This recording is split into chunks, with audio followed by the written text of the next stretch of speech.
Cheating ex-wife faces karma as I find new happiness. She loses money, job, and spirals into chaos. I once believed in forever. I thought my marriage was built on love, trust, and commitment. I was wrong.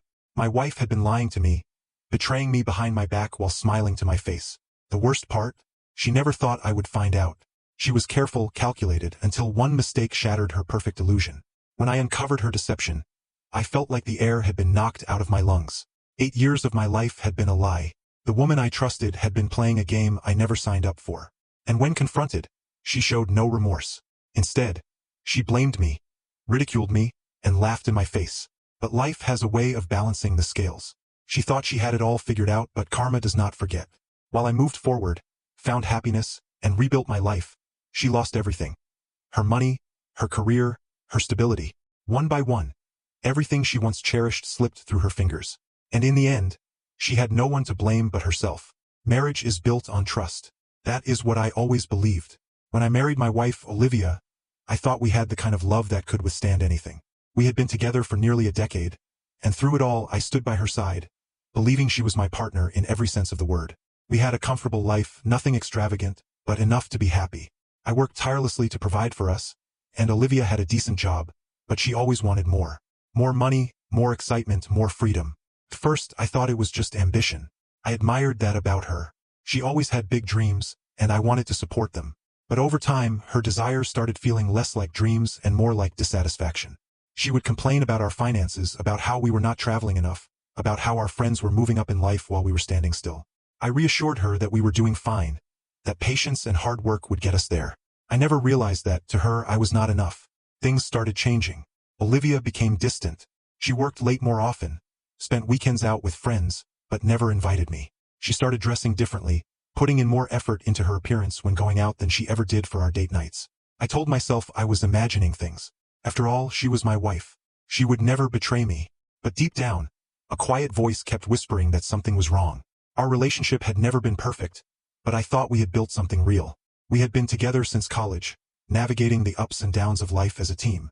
In the early years, money was tight, and we both had to make sacrifices. I worked extra shifts, Olivia took on side projects, and we slowly built a comfortable life. Looking back, I realized I had been the one making most of the sacrifices. I skipped nights out with friends to save money for our future. I worked overtime to pay off debts while Olivia splurged on shopping sprees. I ignored the small red flags because I wanted to believe in our marriage. But Olivia was never satisfied. She always compared our life to others, wishing for more. I thought if I just worked harder, earned more, and gave her everything she wanted, she would finally be happy. I was wrong. She did not want a husband who worked hard for her. She wanted a lifestyle that I could not provide fast enough. And when she realized she could have it elsewhere, she did not hesitate to throw me away. I should have noticed the signs earlier, but love has a way of blinding you to the truth. For months, Olivia had been acting strange. Too secretive, too distant, too different. The late nights at work, the sudden need for privacy, the hushed phone calls that stopped whenever I entered the room. My gut told me something was wrong, but I buried my suspicions under layers of trust and denial. Then, one night, everything changed. Olivia had told me she was staying late at work to finish a project. That was nothing unusual, so I did not question it.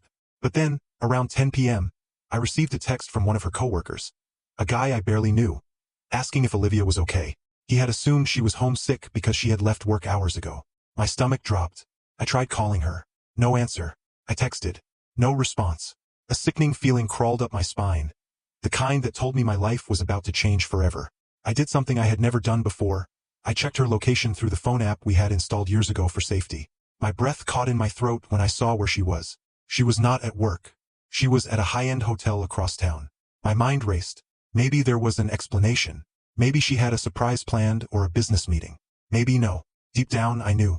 I grabbed my keys and drove straight there. The drive felt endless. My hands gripping the steering wheel so tightly they ached. I kept telling myself I would not jump to conclusions. That was until I arrived at the hotel and saw her car parked outside. I walked inside, heart pounding. The receptionist barely glanced at me as I strode past. I did not know which room she was in, but I had an idea. I checked the restaurant first, the bar, nothing. Then I saw the elevator doors closing, and for a split second, I caught a glimpse of her. She was not alone. A man stood beside her, his hand casually resting on the small of her back. They were laughing. She looked at him with a softness I had not seen in years. My blood turned ice cold. I could have walked away right then, spared myself the pain of seeing more. But I needed to know. I waited, hiding my rage beneath a mask of calm, until I found out their room number. I could have burst in, made a scene, screamed and shouted. But I did not. Instead, I knocked, and when Olivia opened the door, wrapped in a hotel robe, her expression shifting from shock to guilt, I knew there was no going back. She stammered, trying to explain, but there was nothing to explain. The truth was standing right in front of me. And that was the moment I realized. Our marriage had been over long before that night. The silence in that hotel hallway stretched between us like an abyss. Olivia stood there, gripping the edges of her robe as if she could somehow pull the fabric over the truth I had just uncovered. Her lover, because that was what he was, stood a few steps behind her, wide-eyed, caught like a thief in the act. I did not react the way Olivia expected me to. There was no yelling, no dramatic confrontation. I simply looked at her, really looked at her, and realized I did not recognize the woman standing before me. "How long?" I asked, my voice quieter than I expected. She hesitated, and that was enough of an answer. The guilt flickered across her face before she could mask it with another lie.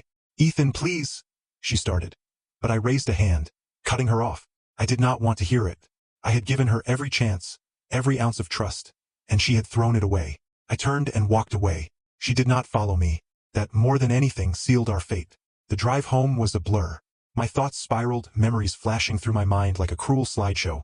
Our wedding day, the plans we had made, the quiet moments I had cherished while she had been busy living a double life. When I got home, I did not sleep. Instead, I sat at the kitchen table, staring at my hands, wondering how I had been so blind for so long. Then I made a decision. I was done. The next morning, Olivia came home. I heard the hesitation in her footsteps as she entered, but I did not look up. "Ethan, we need to talk," she said softly. I exhaled slowly, keeping my emotions buried deep. "Talk? About what, Olivia? How you have been cheating on me? Or how long you planned on lying to my face?" She flinched. "It is not what you think." I let out a bitter laugh. "Do not insult me, Olivia." Tears welled in her eyes, but I felt nothing. I had spent years loving a woman who had betrayed me. Whatever love I had left had died in that hotel hallway. "I want a divorce," I said, standing up, "and do not bother trying to fight me on it." Her face crumpled, but I did not stay to watch her fake remorse. I had wasted enough time already. I filed for divorce the very next day. First, Olivia tried to stop me. She begged. She cried. She promised it was a mistake. But then, when she realized I was not changing my mind, she turned spiteful. She tried to make me the villain, twisting the story, telling friends and family that I had abandoned her over a misunderstanding. She painted herself as the victim, conveniently leaving out the part where she had been unfaithful for years. But karma has a funny way of balancing things out. One by one, the lies unraveled. Her lover? He was married too, and when his wife found out, she made sure everyone knew. Suddenly, Olivia was not just the scorned wife. She was the woman who had wrecked 2 marriages. Her carefully crafted image crumbled. And that was just the beginning. Olivia's downfall was not immediate, but once it started, it was unstoppable, like a slow-moving landslide that eventually turned into an avalanche. Her lover's wife exposed everything. Social media posts, messages, hotel receipts. She had gathered it all. And when she was done, Olivia's reputation was in shambles. Our mutual friends, the ones who had once believed her sob story about me abandoning her, quickly realized the truth. Some cut ties with her completely. Others simply distanced themselves, unwilling to be associated with the woman who had betrayed not just me, but an entire circle of trust. At first, Olivia still had her job. She worked in an industry where appearances mattered, and she did her best to act like nothing had changed. But whispers started. Clients who had once respected her suddenly hesitated. Some even pulled their business elsewhere. Then the real blow came. Her lover, the man she had risked everything for, decided she was too much trouble. With his own marriage destroyed, he had no reason to keep up the facade. He cut ties with her, leaving her stranded. I heard about it through mutual acquaintances. How she had tried to reach out to him. How he had ignored her calls. How she had been seen crying in her car outside his office, humiliated and alone. Meanwhile, I was rebuilding my life. I had moved into a new place. Nothing fancy, just a peaceful space that was mine. The silence was no longer suffocating. It was freeing. I focused on myself for the first time in years. I reconnected with old hobbies, picked up new ones, and allowed myself to enjoy life without the weight of betrayal pressing down on me. Then, something unexpected happened. I met someone. It was not planned. I was not looking for love. But sometimes, life surprises you in the best way. She was kind, understanding. She knew about my past but never made me feel like it defined me. With her, I found something I never realized I had been missing: genuine happiness. When Olivia found out, she spiraled. At first, she tried to act indifferent, pretending she was unaffected. But the cracks showed. She called me one night, her voice shaking. "How could you move on so fast?" I sighed, closing my eyes. "Olivia, it has been over a year." She sniffled. "I made a mistake." I felt nothing. No anger, no sadness. Just indifference. "That is not my problem," I said simply. "Goodbye, Olivia." She lost her job a few months later. Her reputation had taken too many hits, and when layoffs came, she was one of the first to go.